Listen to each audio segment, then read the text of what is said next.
गीता एक timeless classic है, एक बैटलफील्ड पे कॉन्वर्सेशन। अर्जुन एक वॉरियर एक डिलेमा में है, लड़ना या नहीं लड़ना।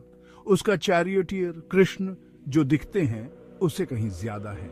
कृष्ण एक डिवाइन गाइड है जो विजडम और सॉलिस ऑफर करते हैं। ये डायलॉग गीता का हार्ट है। गीता का मैसेज यूनिवर्सल है, टाइम और कल्चर से परे। ये ह्यूमन कंडीशन से बात करता है। हम सब चैलेंजेस, अनसर्टेनिटीज और फियर्स फेस करते हैं। गीता इन स्ट्रगल्स से एक पैथ ऑफर करती है। लाइफ और डेथ की नेचर को इल्यूमिनेट करते हुए हमें यूनिवर्स में अपनी जगह समझने में हेल्प करती है। एक ऐसी दुनिया इमेजिन करो जहां एंजाइटी नहीं है, एक ऐसी लाइफ जो पर्पस और क्लैरिटी के साथ जी जाती है। गीता हमें रास्ता दिखाती है। यह हमें हमारे ट्रू नेचर के बारे में सिखाती है। हम सिर्फ अपने बॉडीज और माइंड्स नहीं हैं, हम एक ह्यूमन जर्नी पर स्पिरिचुअल बीइंग्स हैं। यह रियलाइजेशन लिबरेटिंग हो सकता है। गीता की टीचिंग्स प्रैक्टिकल हैं और इन्हें अपनी डेली लाइफ्स में अप्लाई किया जा सकता है। स्ट्रेस से डील करने से लेकर मीनिंग तक गीता गाइडेंस देती है। यह स्ट्रेंथ और इंस्पिरेशन का सोर्स है, हमें ग्रेटर अवेयरनेस और पर्पस के साथ जीने के लिए एम्पावर करती है।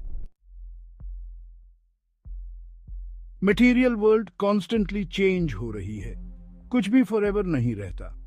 फिर भी हम पोजेशंस और रिलेशनशिप्स से क्लिंग करते हैं। जो हमारे पास है उसे लूज करने के डर से। गीता हमें याद दिलाती है चेंज इनएविटेबल है। मटेरियल वर्ल्ड से अटैचमेंट सफरिंग लाता है। ट्रू हैप्पीनेस एक्सटर्नल चीजों में नहीं बल्कि विदिन से आती है। मटेरियल पोजेशंस से डिटैच होकर हमें ट्रू फ्रीडम मिलती है। इसका मतलब दुनिया को रिनाउंस करना नहीं है, इसका मतलब है अपने पर्सपेक्टिव को शिफ्ट करना। हमारे पास जो है उसका आनंद ले सकते हैं बिना उससे क्लिंग किए। गीता एक फ्लोइंग रिवर का मेटाफोर यूज करती है। पानी हमेशा मूव कर रहा है, हमेशा चेंजिंग। ऐसी ही लाइफ है। किसी पार्टिकुलर मोमेंट को होल्ड ऑन टू करने की कोशिश करना फ्यूटिल है। यह फ्लोइंग रिवर को रोकने की कोशिश करने जैसा है। इसके बजाय हमें लाइफ के साथ फ्लो करना सीखना चाहिए, चेंज को एम्ब्रेस करना चाहिए।